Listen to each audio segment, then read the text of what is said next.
Hello, everyone, and welcome to this podcast, Grow Your Brand with Amanda. And today I have with me the lovely Eve Stanway. Hi, Eve. Hello, Amanda. Thank you for having me here today. Thank you so much for joining me. And I'm really looking forward to this one because I know it's going to be absolutely incredible.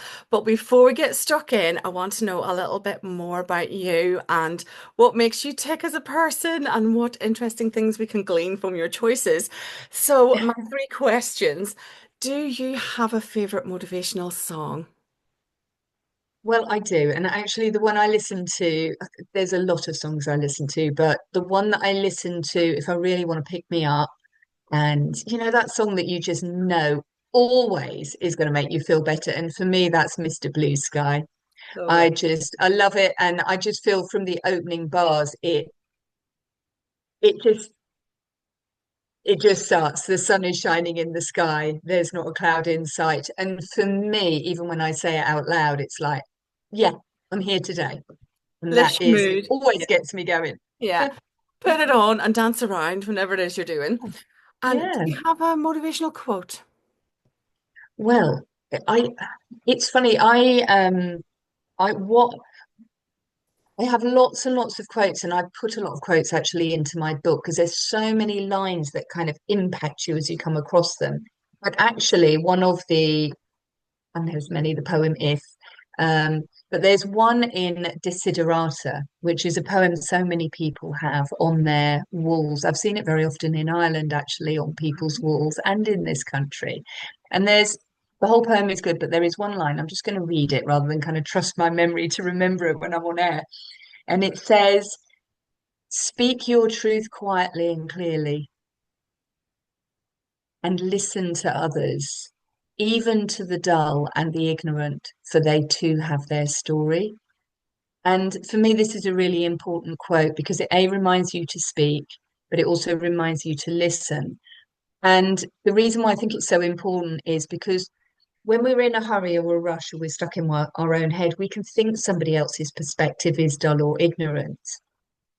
But that's not how I choose to proceed in the world. What I want to understand is how other people are thinking. And just because I disagree with them, I still want to know what their story is and where they're coming from. So that's a quote that means a lot to me, but keeps me grounded in so many of my values.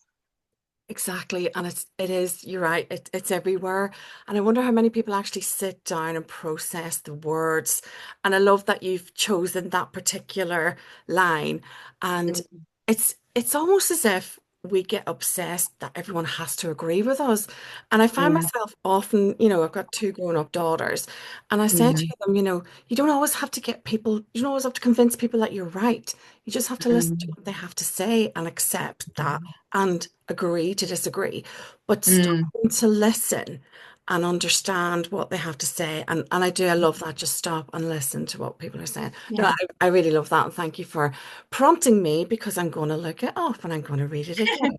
Because my mum loves that particular one as well. And Mm, this question, because I'm nosy and you're an author, and yeah. I always love to know what authors like to read. So do you have a favorite book? And obviously yours, amazing. But do you have Yes. another favorite book? Well, I mean, and that was one of the things when I was writing, I was worried, what if my book isn't my favorite book? Like, how do you deal with that? I'll tell you a little story about me. So when I got my first kind of proper job away from home when I was 18, I was living in Cambridge and my job was down in Dorset and I took 5 suitcases full of books and one bag full of clothes. I lugged all these suitcases all the way across London on the train. I didn't have a car. Mhm. Um, if there was one book and I had to take it with me, because I used to listen to Desert Island Discs, it would be Arnold Bennett's How to Live on 24 Hours a Day. Mm. And it's a really short book and in the most in his beautiful writing style, it reminds us that all of us have 24 hours. Yeah. We all just have 24 hours every day, and every day we have a new 24 hours, and what we choose to do in that 24 hours can change the future. And we must never think that we need to go back to change the future. or we need to go forwards to change the future, because the time we can change the future is in this 24 hours that we have today. Mhm. And so for me, when I first read that many, many years ago, I was like, that's a good one. Read it every year.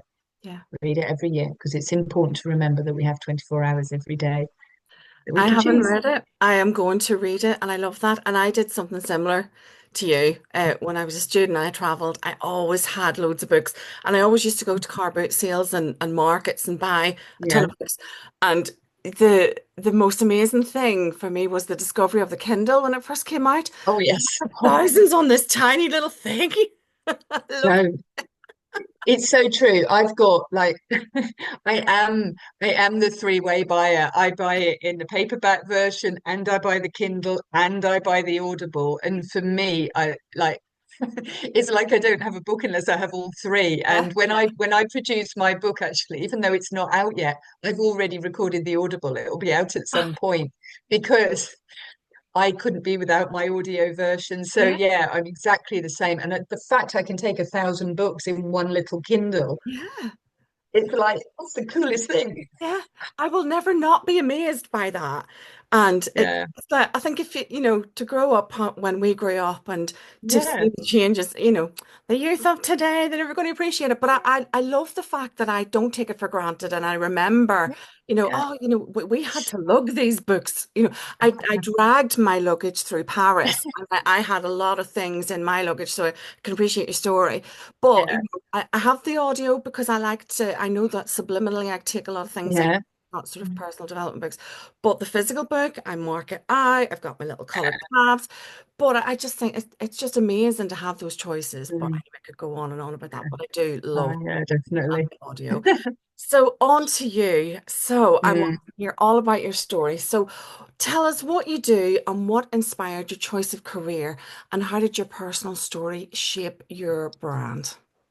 Well, gosh, if you look at my logo behind me, or to the side of me that you can see, that tells a lot of the story. So I was raised at sea.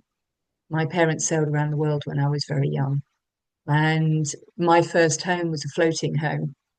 It was a home that moved and travelled, and I didn't, although I was born in the UK, I was born in London, I didn't come back to the UK till I was about 4 years old. Oh, And apparently, I pointed to the UK when we landed in our little 30-foot boat and said to my brother, that's the island they call England. oh, Yeah. So I was very much raised at sea, and it does inform my personal story, and it informs the book, but it actually informs, I would say, my outlook on life.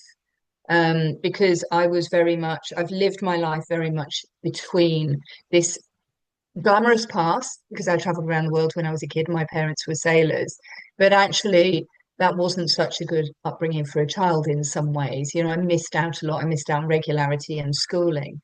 And I think the reason why that is pertinent to my personal story is it shaped I spent time with a lot of adults, and so I became a really good observer of people because I didn't always feel safe or okay with the people. Everybody was new. You never quite knew what the environment was. So I became a people watcher. And I also felt, I was the oldest child, so I needed to be able to interpret people's behavior and understand whether they had a good or bad intention. I went to 11 schools before I was 11, and so I was in the deep end, and I had to be able to evaluate people. So long story, which you'll be able to read about. But I'm not going to go because it'll take ages. But basically, I did manage to get an education.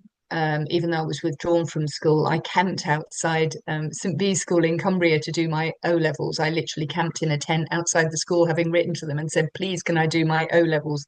And they accepted me, and I camped for 3 weeks. oh, Um, so it informs me. I was interested in the mind, I was interested in language, I was interested in people. And so I did a degree in philosophy and a master's in philosophy when I finally got to uni. And I became a psychotherapist and a hypnotherapist.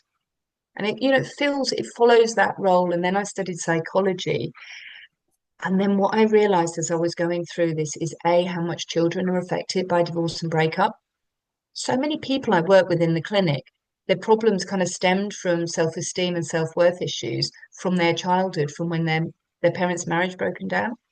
We are now raising children who are raised across two homes. And I became really acutely aware of that. And so I thought, well, if we could get the conversations better, there'd be less conflict and that would be better for the kids. And then tragically for me, my own marriage broke down. And after 27 years in a relationship, it broke down and my kids were young. And that really, I went, oh gosh, there's a big thing here.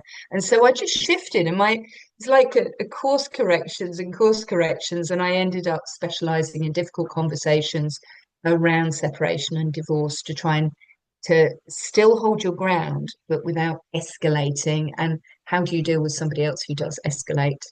And that is kind of, that's me as I got here now. And I care about it so much. So I thought I'd work in it. Mhm. Do what you love, do what you care about. That's something that no one really teaches you as an adult, how to No, have difficult conversations. no. And you think about all the skills that you need to navigate life generally, the practical things that you taught.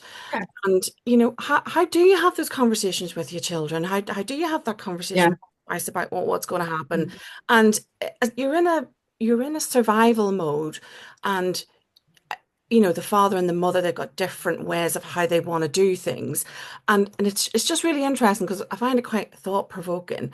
And I wonder, I don't want to think the children are secondary because the parents are trying to navigate how they want it to go. But the damage and harm potentially for the children is enormous, as obviously yeah. you I know. think, yeah, it's disruption. Yeah. It's the disruption to the children. And what tends to happen is that it comes out in the children in quietness or, mental health problems or health problems or anger. And it's very easy to criticize children when they're behaving that way without maybe understanding just how disruptive. Children have such busy lives. If you think about your own children, they have busy lives, haven't they? They're full of stuff to do. They haven't really got time for their parents' dramas, and moving house and we've got to do here and oh God, and everything's changing and that's not what um not what they want to happen. No, Um definitely not. and and we need to understand that we're raising children to have a voice, and that means they're going to tell us when they're annoyed, Yes. and we have And to listen. yeah. And their little brains are developing up until they're in their Yes. 20s, aren't they? Yeah. So with your career then, was there a turning point when you realized you had to be more visible to grow your business? Yeah, there really was. And it was interesting. I was thinking about this before I came on today, and it's kind of one of the reasons why I was so keen to come on. So I had to be quite invisible as a child. I was visible because my parents were doing dramatic things, but I actually had to be very invisible. On the boat, I had to be out the way because it's very dangerous taking a kid on. I mean, don't take kids on small boats around the world. It's a very dangerous thing to do. So as a kid, I had to be invisible. In new schools, I had to be invisible. Um, so through my childhood, I had to be invisible. And then I picked a career where you work one to one in a room or after COVID in Zoom, where it's just you and the client. So I stayed invisible and I did all right. But what I realized is that if I wanted to write a book, if I wanted to spread the message a little bit wider, if I wanted to create legacy, and if I wanted to help more than just one person at a time, I would have to um, break the habit of a lifetime. Hmm. And it was really hard through writing the book, through starting to get out and to do podcasts. I had to change what I'd been taught, which is stay hidden and out the way and don't be a bother and don't draw attention to yourself and certainly don't let anybody know that you're struggling or you're suffering. To here I am, and learning how to tell my story really took time. I mean, I can say it to you now, but I really wrote 500,000 words to find my book because I had to break through my internal silence. So doing that work and becoming visible, it's transformative for my business because what it means is I can now reach out and say, I'm here with you, man. I might have had a different upbringing, but I've experienced these things that you're experiencing in privacy, and I'm here to help. I'm here to know what it feels like and stand side by side with you and go, let me show you what I can do that might help you. So that's where the transformation of visibility comes. The transformation in visibility is as a business person where you are letting people know that you're a lighthouse Hmm. that might just get them off the rocks. Hmm. And it's you have to be daring to do that because there's a big part of you that goes, well, I won't be able to do it, and I won't be able to do it, and I won't be able to do it.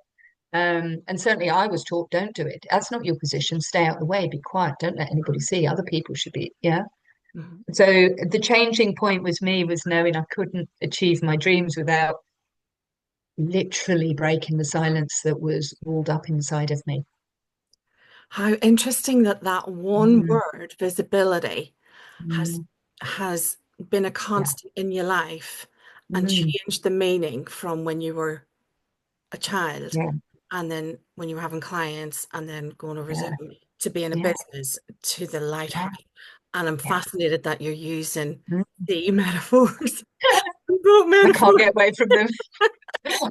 Just I so I'm, live between the land and the sea. I just do. Like I do. That's how I feel. I need a hot on the beach.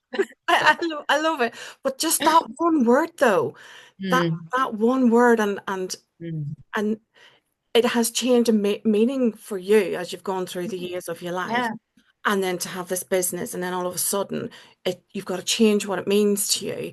Yeah. And I love that you realize the significance that that one thing that you were told not to do Mm, suddenly become the very thing that you had to yeah. do to Yeah. survive. So, with that in mind, then, what would you say to someone who is terrified at the thought? And there are many people, and they're terrified for lots and lots of reasons. Mm, What would you say to someone who says, I'm terrified at the thought of promoting myself, I'm terrified at the thought of visibility. okay. What advice would you give them? So this is the advice I do give people. Um, so one of the reasons why I think we're scared of visibility, I've gone back and I've looked back and understood that one of the reasons why I was scared of visibility was because as a child, and I write about this in my book, as a child I was taught to be silent, to be respectful, to be dutiful, obedient, and a good girl. And being visible, whether you're a man or a woman, means going against training that you received before you knew anything about the world. The first lesson is be good, be quiet, don't make a fuss. If you take remembering when your kids were like 3, yeah, a 3-year-old is more than happy to say how unhappy they are about whatever's going on. You give a 3-year-old some food they don't like or they don't fancy, and they will happily fling it across the room in your face. They don't care. And a lot of raising children, especially in a hectic, is kind of suppressing that. So when we're fighting against our but I don't want to, I'm scared of being visible. We've got to ask ourselves, am I fighting against something that's happening now? Or am I fighting against stuff that I've been taught for so long? It's become what's called received wisdom. And received wisdom is different from learned wisdom.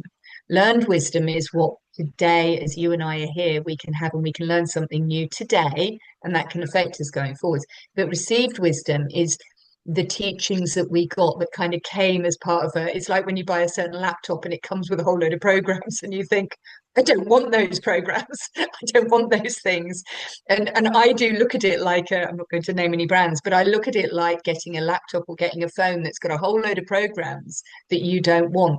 So Mm, when you look at your fear of visibility, not as there being something wrong with you or something you can't do, but that you've just got a program download that you need to switch off. mhm, Yeah, because it's for then. mhm, It isn't really anything to do with now. mhm, Because I would ask one thing. If you look at somebody who's being visible, how do you feel about them? mhm, And typically you feel like, how aren't they brave? Isn't that cool? mhm, And that's how people will view you. mhm, Okay. There might be a few people who don't like it, but they probably don't like anything, you mhm, know. mhm, But you know what I mean? So that's what I really say to people. First, it's old learning. It may not be to do with now. I'm proud to be visible now, Amanda. mhm. I'm proud of what I do, and my goal is to get more visible, Yeah. to be honest. Mhm. I love that. And I know that everybody has the potential within them to use their voice, because Yeah. the opposite of that is losing your voice. And is that not the worst thing that can possibly happen? Not be allowed to speak, not be allowed to share your opinions, and not be able to stand in your space and say what matters. And I've worked with a lot of people that have gone from no way am I going on that Mm. podcast or doing that video ever, Yeah. to proudly standing and saying their truth, speaking their truth. That sounds very profound. Yeah. But Yeah. there's so much. But when they do it, when they've done Mm. it, the sense of achievement and, oh wow, I can't believe I did that. Yeah. And that's what leads to step two and step three. And it's a journey. You don't go from cowering in a corner to suddenly standing on doing a TED talk. It No. is a journey. And that's what I like about people like you that tell their story, and Mm. that word visibility and how it changed for you in your Yeah. journey. Anyone can do it. And it's being inspired by people like yourself and think, well, actually, Yeah. what is the opposite of that? If my voice was removed, Yeah. I don't want Th- that. They want to I do think, yeah, I mean, we were taught when we were invisibility is something we get taught. It is not something we're born with. People, I study a lot of psychology. That people can be introverts and extroverts. People can be pessimists or optimists. We're all different. But being invisible, feeling like you have to hide, feeling like that you don't count or what you say doesn't matter is taught. it. Okay. We're all more, some people are more sensitive and some people are less sensitive. Okay. So for some people, they're less sensitive. Yeah. But the reality is it's something that we're taught. And if we're taught something, we can learn something else. Okay. We're not made nervous of speaking. We're Hmm. not, I mean, we are made, we're not born that. We learn it. It's learned behavior. And the more we practice the other behavior, the more we'll learn that behavior. Okay. And it's a learning. And Hmm. what you're doing in your work is you're teaching people that it's something they can learn how to do. And then when they do learn how to do it, it's like learning when I learned how to belly dance. It's like, oh my God, look at me using belly dance. Yeah, yeah, and It's so cool. yeah, and that's the key word. You can learn, and you can also unlearn. And you brought me back to the babies and the toddlers. They Yeah. scream when they want things. I need this, I want this, and that's gradually sort of taught out of us. So back to your visibility then. What's been a surprising benefit to being visible, to being visible? I think, and I've had a real kind of upshoot in my visibility recently. I think one of the most surprising benefits is how much people I know already, because I've been working for a long time now, how much they appreciate me stepping forwards and owning this space. And I think it sounds a bit kind of, self-aggrandizement to say it, but what's been surprising is knowing that I've got the capacity to be a role model for it. Mhm. And that and I've known this because I know stuff, but I didn't know it. There's two types of knowing, what you know and then what you know. That if somebody is willing to step forwards, like I am willing to step forwards and do the work so that I'm talking from, I think as Danny Wallace says, talking from the scar, not the wound, then um, the most surprising thing is that other people contacting me and going, actually, I feel a bit like that too. Or, gosh, I read that. I mean, I've had calls from people since the bit in the Telegraph recently, and they've said, your situation sounds a bit like the situation I'm in. And that they're not clients, they're not coming to me for work, they're just coming to me because they're identifying and they know they're not alone. And that, I mean, I don't even know. It just moves me so deeply. Mhm. Yeah. You know? So you had a piece in the Telegraph recently, and Mm, that was about your story, yeah, and people who completely resonate with your story, because that was about yeah, your divorce being a complete yeah, shock. And yeah. that's so interesting because people often feel alone when they're in that Mm, shocking situation. But to come across something like that where someone's gone through exactly what they're going through, yeah, and they relate to it, it resonates, and they're just like, oh no, I'm not alone. And Yeah, and I think that, in that moment of despair or wherever, then to yeah, feel that I'm not alone, someone else is going through mm, that, that gives yeah, them that hope, that pathway, a roadmap of, well, this is what I need to do now. yeah, yeah. I'm now gonna be a bit businessy about this. Hmm. Okay. I'm gonna step from this kind of empathy role into business. Being visible grows my business. Yeah. And that allows me to um, pay my way, Hmm. have a pension, support my daughter and my son. Yeah. Um, and I really I feel it's important to say that because there's all these heart-led pieces about visibility, Yeah. but the other side is it's a really good way of growing your business Hmm. Of because it course. means I'm reaching more people. It means that I'm increasing my authority and learning actually by being more visible because people are asking me on podcasts and doing stuff like that. Um, and so from a business point of view, transformative. Yeah.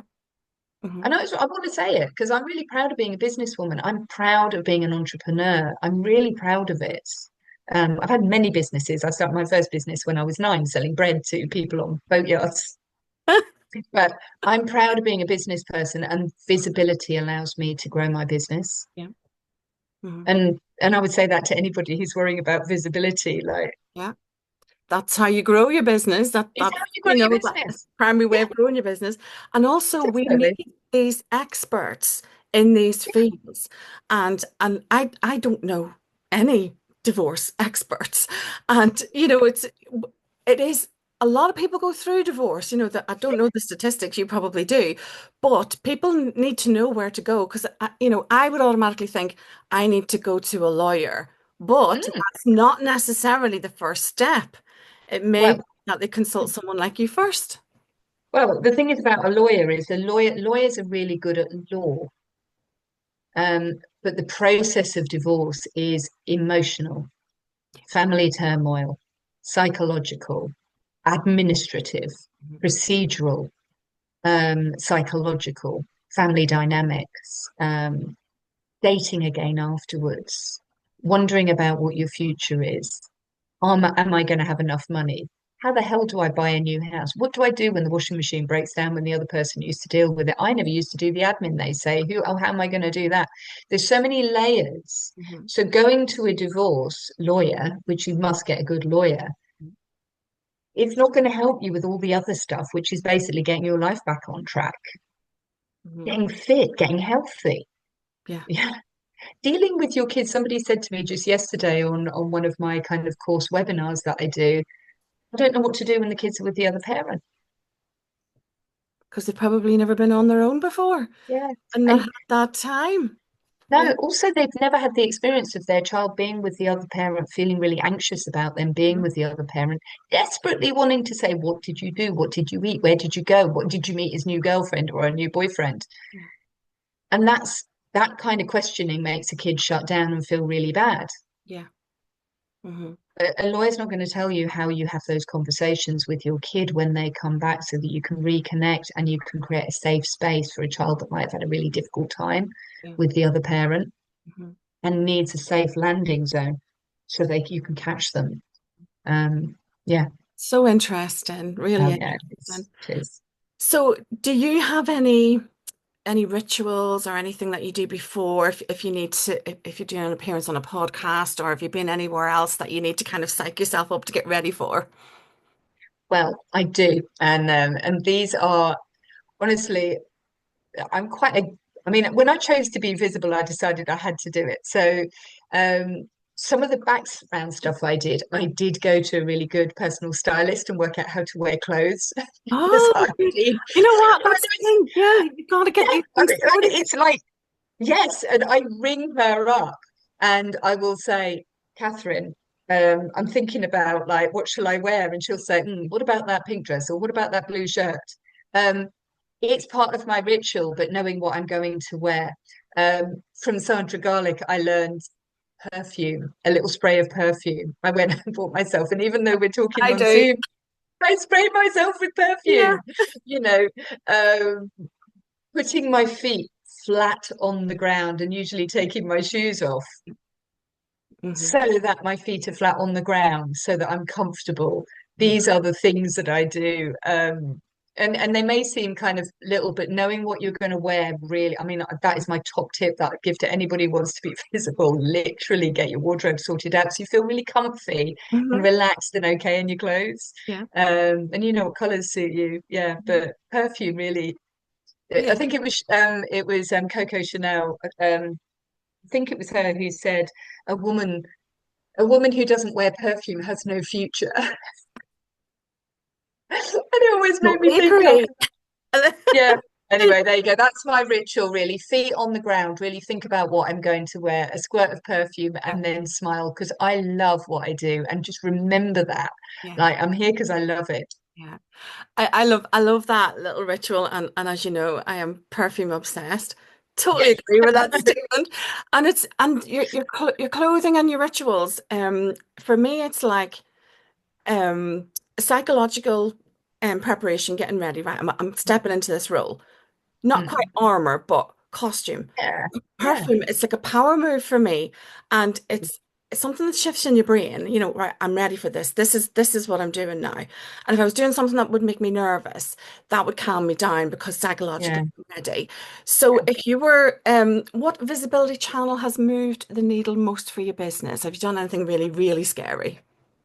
Um, I mean, I'm going to say doing the media interview, and I've had a few pieces in Grazia and Metro, and they've been kind of about my expertise.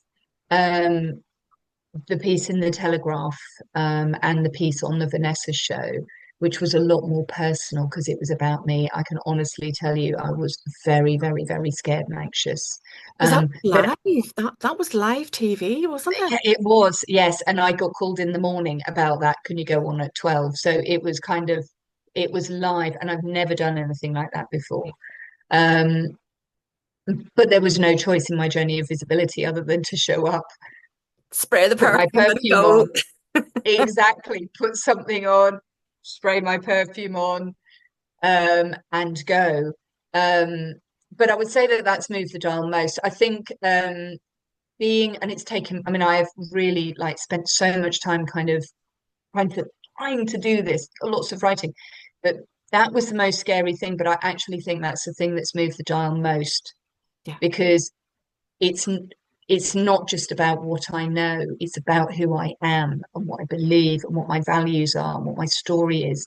Because the work that I do, that's the filling, that's the meat and bones of me. And I can be no different than I appear to be, other than that I try not to swear too much when I'm on telly. I did have don't swear because I was raised at sea and people at sea do swear a lot, so I've got to like Oh, don't can you do imagine? People also swear a lot in Ireland. That's a that. thing. They do. Reflecting on that Vanessa piece, because of live Mm, TV, right? So they call mm, you in the morning. Do you know what I yeah, love about that? And you might hate me for saying this. yeah, I love that you were immediately put under the pressure, that you had to do yes, it. You had no time to think. You didn't sleep yes, on it, and you didn't have time to no, fret. So if they'd said to you on Monday, "Oh, Eve, can you do this piece on Friday?"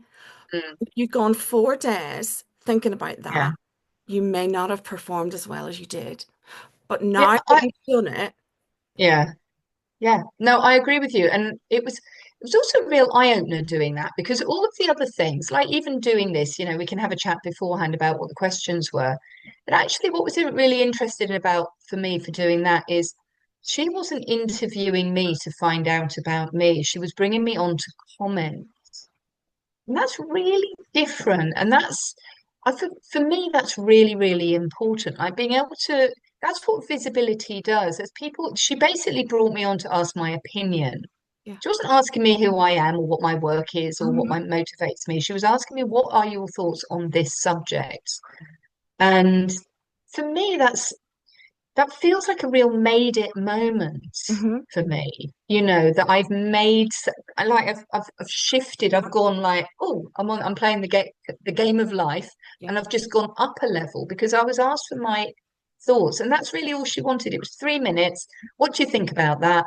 What happened to you? Yeah. Bye. yeah, let's go and talk to some other people. yeah. You know, it's really like it's an interesting thing. Uh-huh. But for me, that was a real like, I don't know, people would just want to know what I think about that. Yeah. Yeah, because I've got something to say and I do have some thoughts. And you're the Um, expert on the yeah, topic that they were talking about. Right. yeah, And there was celebrities on the sofa and then there and were, women. But I loved that. And that was that, to have that acknowledgement of your expertise. So yeah, what do you think, Eve? What was your experience?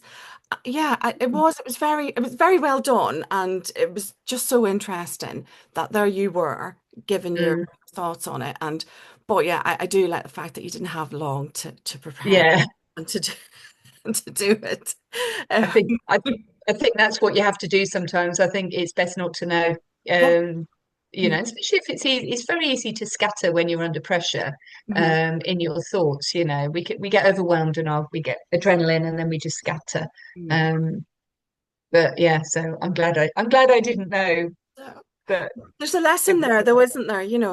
Just do it. Just grab the opportunities. Just do it. And with Yeah, that piece, the word, the words that they use, the vocabulary that they all used, Vanessa herself, so many strong words there. I was mhm, shattered. I was floored. Very, very strong words, and it was a yeah, mm. very interesting piece. So, where can we find out more about you online? And I'll put these links in the show notes as well as what we've discussed as well, and people can see for themselves that performance. It wasn't a performance. It Thank you. was a it was very interesting. Yeah, Yeah, I'll put this in the show notes. yeah. So I think probably, I mean, I have my website, evestanway.co.uk, but a good place to find me is on YouTube, because that's where you kind of get me as I am, certainly as I am in a working place. So my clients who see me go, oh, that was just what you're like when we're working with you. Mhm. I mean, obviously, I'm a bit more structured when I'm doing a coaching session. So I would say YouTube, my book is a really good way. There's a lot of tips, and within my book, I've got resources on the website as well that people can access. And I've also, like, if you go to my website and have a look, and actually, if you go to YouTube and have a look, I mean, I'm on all the other social medias as well. You'll find details about my course as well, which is specifically to help parents with those difficult conversations with their children, which I just wanted to put out there in a way so that people don't have to. It's not classroom lessons. They can get it and listen to it at their own leisure because these are long conversations. So yeah, YouTube, my website, and all the usual channels. You can find me, just put Eve Stanway in Google and I come up That's very great. pleasing a number of times. Yeah, that's great. I will put all the links in the show notes for this podcast. And Eve Stanway, thank you so much for joining me. I have loved it. It's such a fascinating journey that you've taken us on, and a very unique story that you presented about yourself, and the beginnings that you had, and everything that's transpired in your life has been absolutely fascinating. Thank you so much for joining me. It's been a pleasure. Yeah, well, thank you so much, Amanda. I really appreciate it. It's been lovely to talk to you today. Thank you.